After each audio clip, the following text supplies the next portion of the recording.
Eternal Evil. Adrian, hey man, what's up? Welcome to RockEyez. Thank you for having me.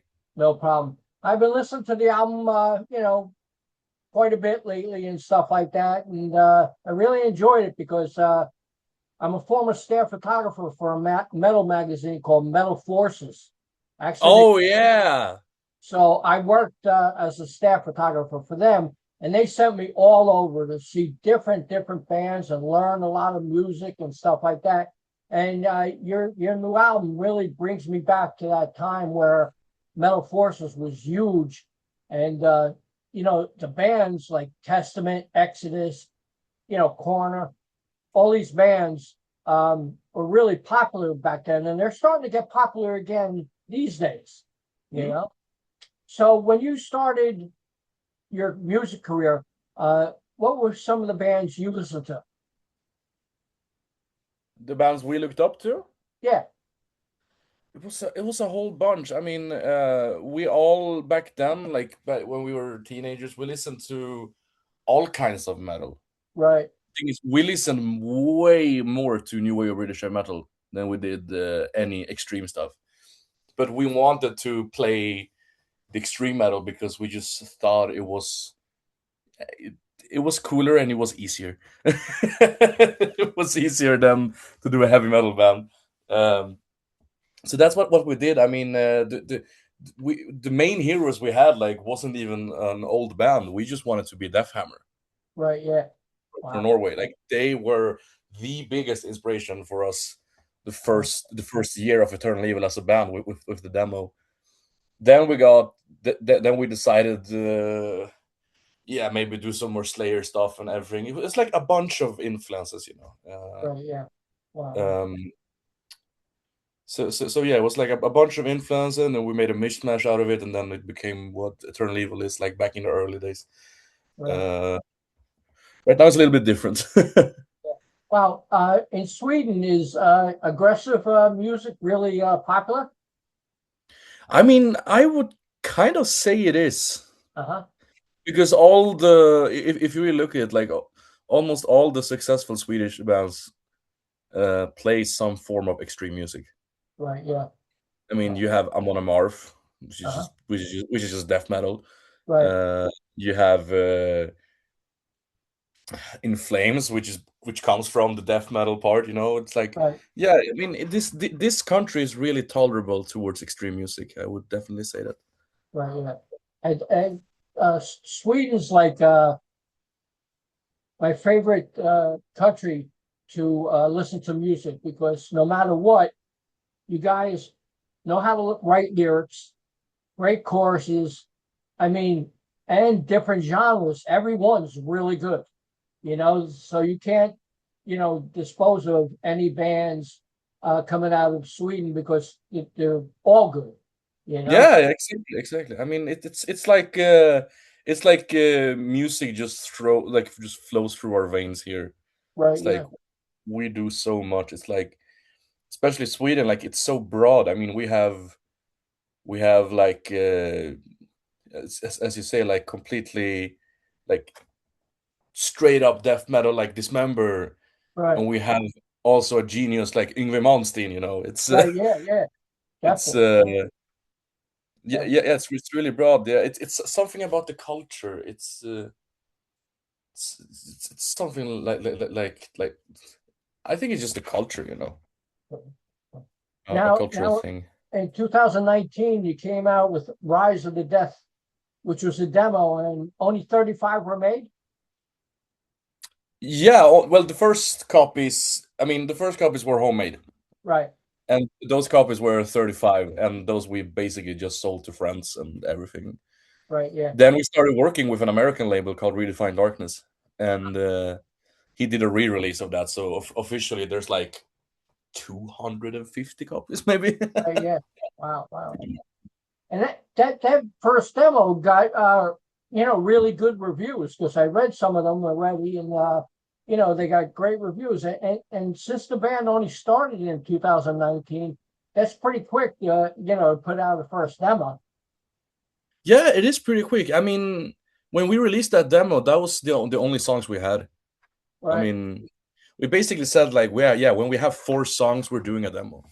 That Yeah, was like the first step of it, basically. right. Right. Now, in 2020, you had the Norcal Omen, which was a single, and then Yes, you came out with 2 more singles after that before the full length. yes. So that's actually a little bit weird. Is that officially the Nocturnal Omen was the first single to our first album? Right. An interesting thing that there is 2 different versions of the our first album, Uh-huh. Wow. different recordings. Wow. Um, and the first one sucked like really bad. It sounded so horrible, and that's what you hear on the Nocturnal Omen. It sounds Right. so Yeah. horrible, and we didn't want to release that, so we just scrapped that idea and just left the Nocturnal Omen to be like as a one-off single, and did our full-length album in a professional studio to get an actual okay sound. I mean, that album isn't so overproduced. It's just it sounds good at least. Right. It's Yeah. very raw. It's very raw, that first album. A lot of people like that. Yeah, I mean, we basically said like, because the other bands in our league back then, and our friend group, like they were all doing like super reverbed stuff, like super like Baffery type production, everything. And we were like, you know what? We're gonna be the exact opposite. So I told the producer, no effects, Right. just Yeah. Yeah. Yeah. straight up rawness, dryness, like exactly what you would hear in the rehearsal space. Right. Yeah. That's what we had on the first album. Right. Yeah. Like I said, a lot of people like that stuff because that's why a lot of people collect like bootleg cassettes and stuff like that because they like the raw sound, not the Exactly, exactly, polish. The polished exactly. sound they want. Not the album polished version. I mean, it's a whole different feeling. You know, like No? Cool, cool. Now, another single came out in 2021, Bestial, Fornication, and also Terror of the Sphinx. mm. Can you tell me anything about them too? Yeah, those were the first 2 singles that we coordinated with our old record label to release the first album. Right, So it was like a standard procedure, you know. It's like single 1 released, wait 2 months, single 2, and then 1 month after that, the full album was released. right, Basically, like that. We just chose a couple of songs. Bestial Fornication was chosen first because it's the shortest and the fastest. right, I yeah, mean, that's a label standard, you know. It's like I wanted Forever Feared to be for this album. I wanted Forever Feared to be the first single, but the label wanted ISO Rap because it's the right. shortest one and the fastest, and that's what you have to release first because I don't know. Cool. Now, your first full length, 2021, again, The Warrior Awakening, which got like 8 out of 10 reviews, like almost a perfect album, you Yeah, know. Tell me a little bit about that album. I haven't heard it yet. it's damn, like that is like I actually went back and listened to it. I think like 2 days ago, Uh-huh. and when I just got reminded, like that album is just a huge ball of teenage anger into Uh-huh. riffs. You know, it's. I mean, we were really young. I think I turned 16 in the studio when we Wow. did that. Yeah, Yeah. and when we were doing the vocals. Uh-huh. Uh, so yeah, I just remember from that album and when it was released and when we recorded, we were just filled with like power and anger. We just wanted to kick ass. We wanted to be like the fastest band in Stockholm. We wanted to be the thrashiest. We wanted to be 10 times more chaotic than Venom, you know. Right. We Yeah. were like we were just so into it, what I remember. Well, okay. Now, you came out, I don't know if you actually came out with it or whatever, live in Uppsala. And I heard there Mhm. was only like 10 copies made of that. So that's actually a really interesting question because I j- I was bored just one day and said like, "Ah, I'm gonna do 10 homemade copies of this live thing Right. and just send it to like 10 friends." It's like, here's a present. Yeah, yeah. And now that's on Metal Archives for some reason. Yeah, yeah, It was yeah. never So meant to be. yeah, it's definitely, I was reading about it and stuff like that. It's like 10 copies. Yeah. Big fans, would want to get their hands on that thing. Yeah, it's 10 copies and 1 copy got destroyed actually. Because Wow. because the mail order because it was one of my friends. He got it in a mail order and it was just completely shattered. Wow. So there's 9 copies of them. Cool, cool, cool. Now you came out with another single in 2023, Funeral Prayers. Tell Yeah. me about that song. Funeral Prayers was also the same thing. It was like the first single of the Gates Beyond Mortality. Um, it's like the most thrashy song on that album. Right, yeah. Wow. And that song is pretty interesting because it's really thrashy and it's like almost that song. I would say that's like if you know Dveit would have played in Slayer. That's pretty much how like the arrangements are thought out and the melodies and the thrash beats and everything. It's a pretty interesting song. I don't really hear bands do that much. Uh-huh. Uh, So yeah, pretty much that, like your standard thrashy first single. yeah. Cool, cool. Now, also in 2023 will be your second full length, The Gates Beyond Mortality. Tell me Yeah. about that. Tell me about that album. Well, the Gates Beyond Mortality is a really interesting one because I mean the band was basically about to split up Uh-huh. like that, like there, because the lineup was first lineup was broken up in, I think it was like December 2022 or something, Right. Mhm. and I just had like no motivation to do Eternal Evil anymore. I had my other band also, and I kind of want to focus on that. So Uh-huh. basically, like the Gates Beyond Mortality was pretty much recorded as a solo album Yeah. because I wrote everything on that album, Uh-huh. all the lyrics. Niklas helped me with some lyrics, so it was just gonna be a one-off thing, you know. It's like Right. this album, and maybe we do a show, but when we came in with that mentality and the album release, we just started getting way more and more and more shows, you know. And then Wow. all of a sudden, we had to do a bunch of stuff, and then all of a sudden, Eternal Even was a band again. Right. Yeah. That's cool. So, so pretty much like that, you know. It was like no ambitions at all. It was Mhm. just, all right, I got 4 months to go to the studio. I need to write 8 songs, and that's basically what I did. Oh, well, now their new album on Listenable Records that comes out, it says May 29th. Tell me a little bit about Forever Fear, the title of the album. It's a it's a statement. Uh-huh.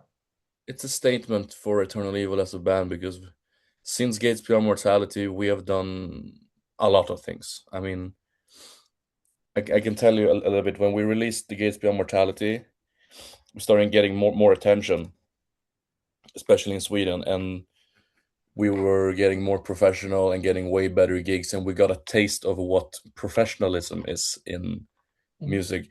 Then we did that for 2 years, and it's gone really well. And then now that like pretty much every metalhead in Sweden knows us, Uh-huh. uh, we decided that we can't just make another good album. We need to make a masterpiece. Mhm. That's the mentality we had, and I think we did it pretty good. It's a statement. This album is pretty much a break it or make it for us. Yeah. This is a really huge shot we're taking here with this album, and Yeah. we've put a lot of work into it. Now the album starts off with a prelude that goes into the Darkened Sphere, Mhm. which would be that would be like the perfect beginning of a live show. Get Yeah, that prelude and then slam them with the Darkened Sphere.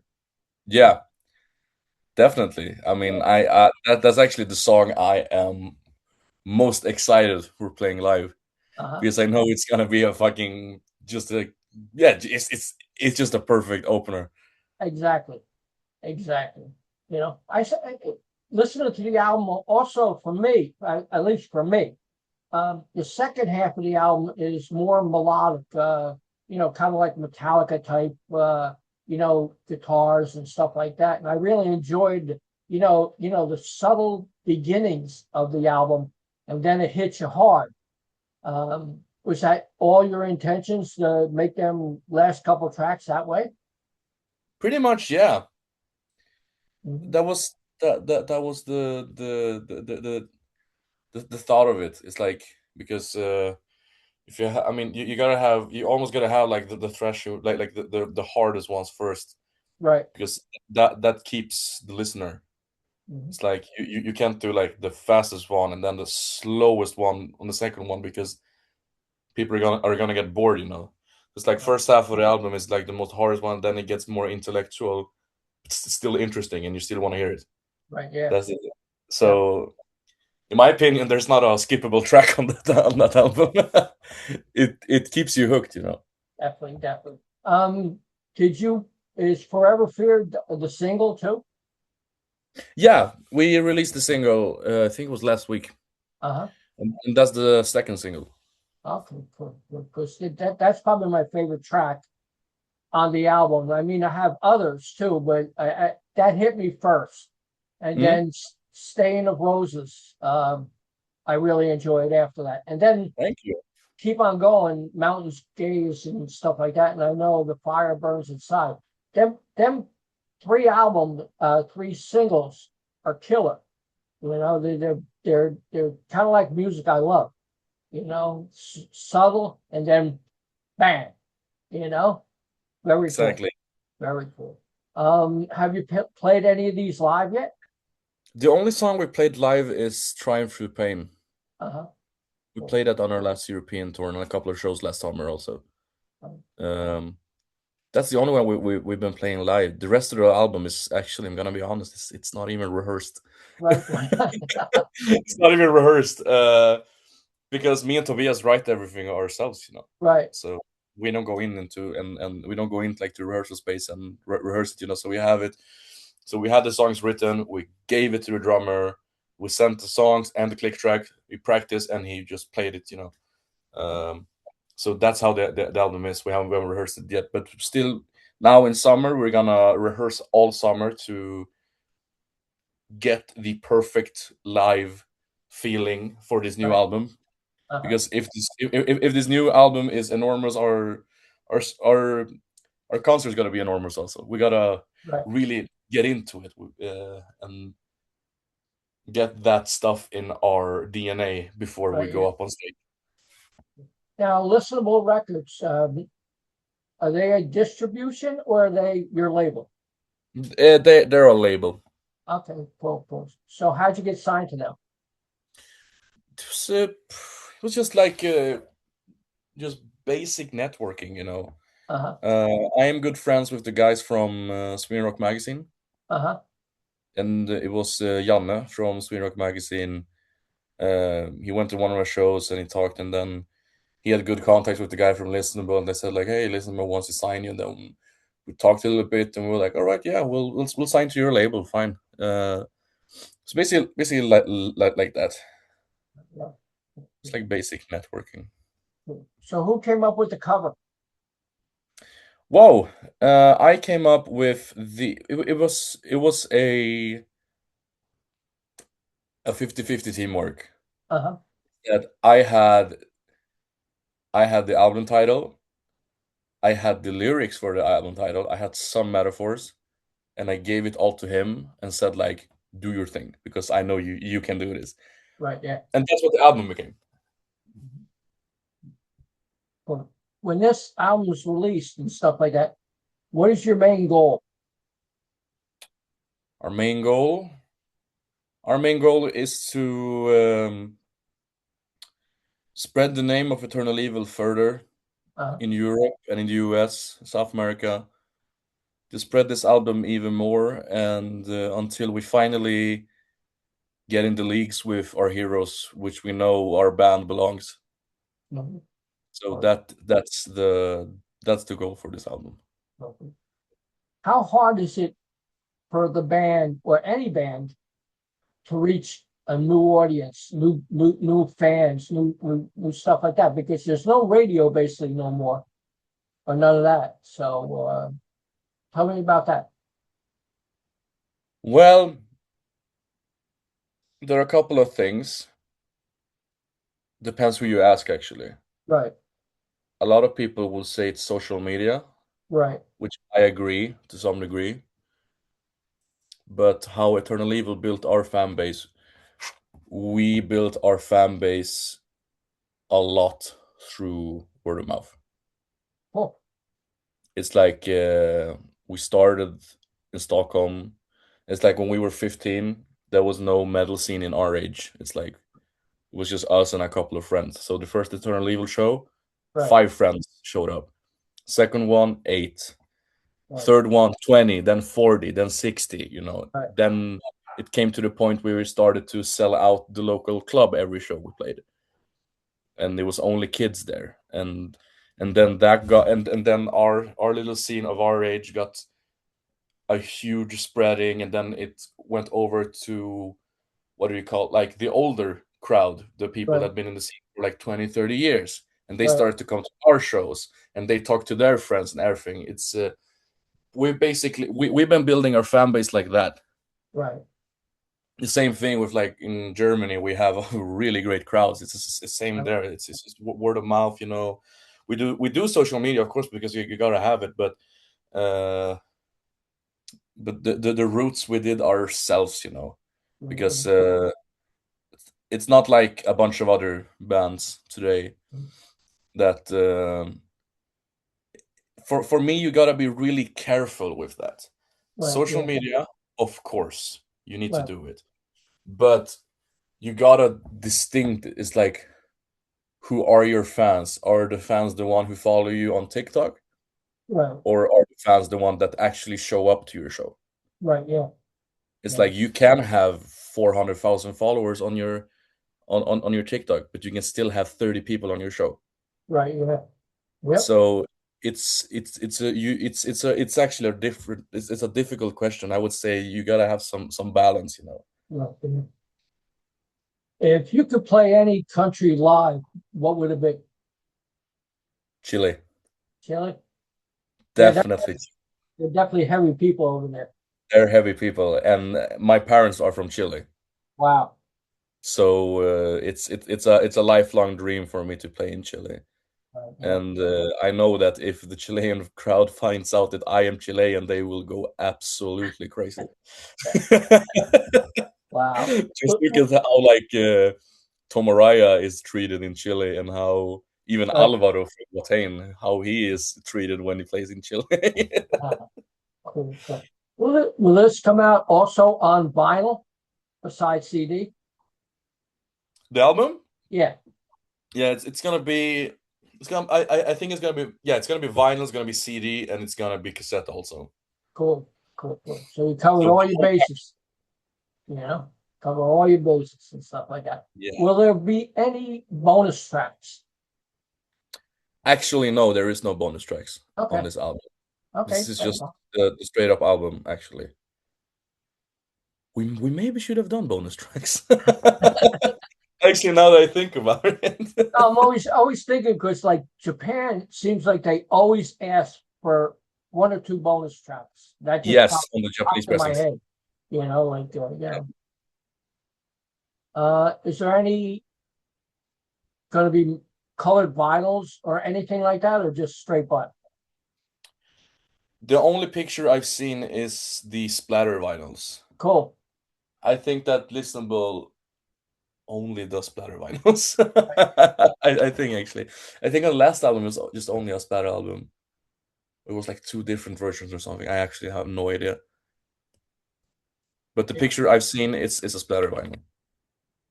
Now, if you got to tour with any band, who would it be? With any band. Wow. I would definitely tour with Metallica. Cool. Yeah. If there's any band I had to choose, it would be Metallica to tour with. Do you think Metallica is the biggest band in the world? Yeah, they are. I think so too. No.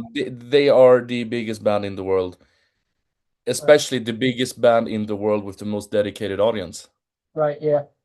Because if you see, like, if Metallica plays anywhere, you have the dedicated audience. Right. Yeah. But if AC/DC plays there, Right. it's when AC/DC plays somewhere, it seems more of like a family gathering than a rock show, family activity, where Metallica actually has diehard fans like myself. Right. I mean, through my whole life, I was a Kiss fan, but Mm. then I hear Metallica, and I'm more drawn toward Metallica than Kiss now. You know, it just you're watching the videos, you listen to the music, like it really pumps you up. Like a Kiss Mm. song, really don't pump you up. I mean, a great stage show and stuff like that, but Yeah, there means stage Metallica, shows and everything. you know, I've actually been so bad with Kiss. I've never been a fan of them. right? Yeah. Wow, wow. But I've actually started listening to a little bit of 70s Kiss, and I like it. It's good Yeah. stuff. But for me, like the my DNA band is Metallica, and it's always gonna be. Uh-huh. You can probably hear it on the album as well. So if you go out and on tour with a big band, is there anything specific you'd like backstage for you to eat or anything like that? Oh, it takes, like, the thing is, what we all always do is, like, we want the catering, of course, Right. because we need to eat after the show. Right. Yeah. Uh, Everyone has to have dinner, so it's usually like basically catering and 3 cases of beer, and we'll be fine, you know. Now, this interview was set up by John Freeman for Freeman Media. Yeah, How'd you get hooked up with him? John is a guy from, I think he's like hired by Listenable or something. Okay, cool. Cool. I had no idea. He just sent me a mail and said, like, "Hi, I'm working for Listenable from the US, and I want to do this. Can you do this interview?" I was like, "Hi, yeah, sure." Yeah. I work a lot with him. He's pretty good. Okay, you work with him, yeah. This is actually the first time I ever heard his name, because when we released our last album, I didn't see his name pop up at all. Right. Maybe he's new to Listenable. I don't know. Right. Yeah. Uh, He could be. it could be, maybe. Is there anything you want to talk about that I missed you have coming up? Not really. I think your questions were really good. Thank you. Really good. It was a great interview. Cool. Well, Adrian, it was great talking to you. I wish you the best. The album's killer. You Thank you. can't ask for much more than that, except maybe a Metallica album. But otherwise, it was great chatting. Would you like to say anything to the fans out there? If you don't know Eternal Evil, listen to our new album, Forever Feared, and get your ass kicked. You got merchandise available? Not now, but we're gonna have soon. Okay, cool. We're gonna have a new merch drop for the new album and everything. Cool. And how can people it's- get in touch with you and get the album? You can order it through Listenable Records. Okay. You can order it at any of our shows if we come to a town near you. Whatever. But if you really want the album, I suggest going to Listenable's shop and order it there. Okay, cool. Thanks a lot, Adrian. See you later.